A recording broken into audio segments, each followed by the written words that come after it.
Relax po ang susi para maparelease ninyo ang squirt ng babae. Kinakailangan makaramdam siya na komportable siya at hindi siya tensyonado. Kinakailangan na makaramdam siya sa'yo na safe siya.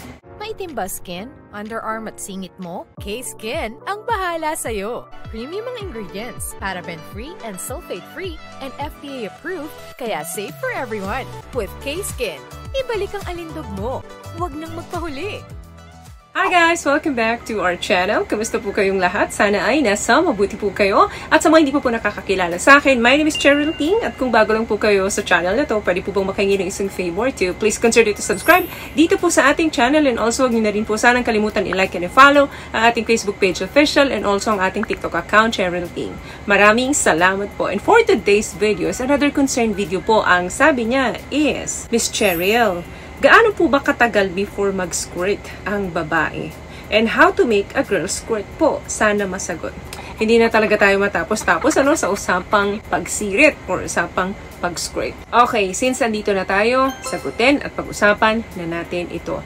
Alam nyo po, wala naman talagang certain time, certain minutes, seconds, or even possession kung papaano at kailan nag-squirt ang isang babae. Kasi iba-iba po talaga ang preferences ng mga kababaihan. Ang tanging technique lang dyan is habaan ninyo ang inyong patience, ang inyong pasensya para mapasirit ninyo ang mga kapartner ninyo. The more na mahaba ang pasensya mo sa kama, mas malaki yung chance na magtagumpay ka na mapasquirt mo yung partner mo. Always take your time. At doon naman sa pangalawang tanong mo, how to make a girl squirt.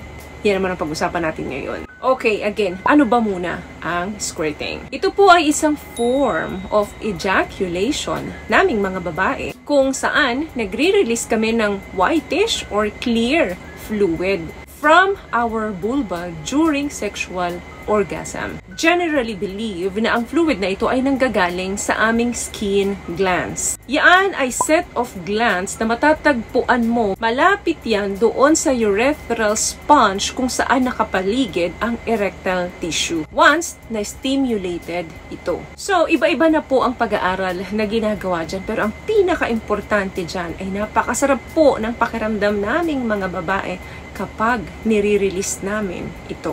Number 1, para mapasirit mo or mapasquirt mo ang babae, dapat pareho kayo nasa tamang mindset. Para makuha mo ang tamang mindset ninyong dalawa, kinakailangan na pareho kayong relax at pareho kayong in the mood. Relax po ang susi para maparelease ninyo ang squirt ng babae. Kinakailangan makaramdam siya na komportable siya at hindi siya tensyonado. Kinakailangan na makaramdam siya sa'yo na safe siya. So, she can completely let herself go. Kaya kinakailangan niya ng relax completely at least 100%.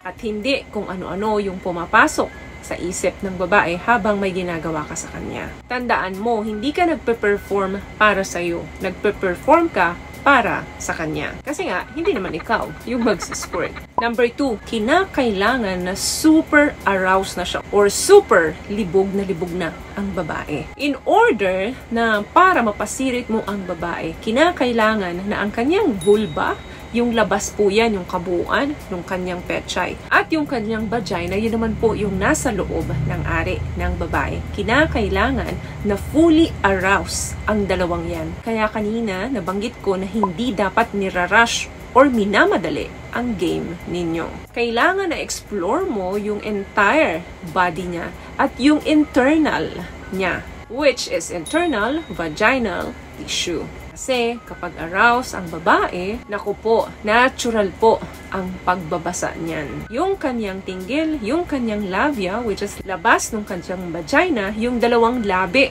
dyan sa loob, yung malaki at yung maliit na labi, sobrang sensitive po yan kapag libog na ang babae. What I love about this product, itong No More Dark Secret ng K-Skin, bukod sa may advanced whitening na siya na kung saan pwede niyang matulungan na pumuti yung mga singit-singit mo, moisturizing, meron siyang anti-irritation, antibacterial, maintain healthy pH level. Hindi lang pambabae, meron din po tayong pang lalaki. Number 3, kinakailangan na ma-stimulate mo ng mabuti ang kanyang G-spot. Kapag arouse na ang partner mo, it's time to get to business. For manual stimulation, kung payag lang naman siya na ipasok mo yung kanyang daliri doon sa kaloob-looban, at least 2 to 3 inches from the vagina, or doon sa loob ng vagina niya, i-apply mo yung bahagyang pressure rather than friction. Kasi minsan, nagmamadali ka o na-excite ka,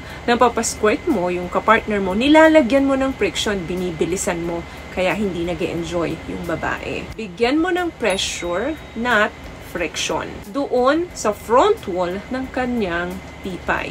So, ang pagpasok po ng daliri ay hindi paganito, kundi paganito. Para kang sumasahod ng tubig.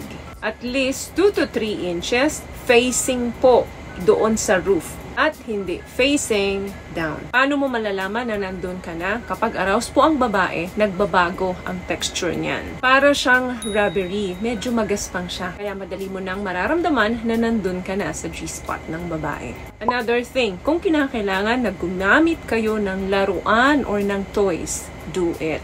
Ang paggamit po ng sex toys or mga laruan is an excellent way para mapasquirt mo talaga ang babae. Hindi ka na masyadong napagod, naging successful pa na mapasirit mo ang babae. Lalo na yung mga toys na medyo baluktot, medyo nakaganon, kasi nasa taas nga diba yung G-spot niya. So, kung ang toy na pinasok mo sa kanya is maliit lang, tapos nakaganyan ng shape, so meaning, madali mong makakalikot or malalaro ng toy yung kanyang G-spot. And of course, wag mong kakalimutan na gumamit ng lube kapag gumamit kayo ng laruan. The more na mas basa, mas mapapabilis at magiging simple ang lahat. And also, para maiwasan din yung mga friction, every time na may ini-insert kayo doon sa vagina ng babae. Para hindi rin siya makaramdam ng pain at tuloy-tuloy ang ligaya nyo. So, may natutunan ka ba sa napag-usapan natin ngayon? At kung nagustuhan mo ang ating video, please give it a thumbs up, comment down below, and also share this video na rin po sa mga kaibigan sa tingin yung matutulungan ng video natin. Once again, palagi po kayong mag-iingat at palagi po kayong manalangin. Thank you guys for watching and see you in our next one. Always love yourself and be a blessing. Bye!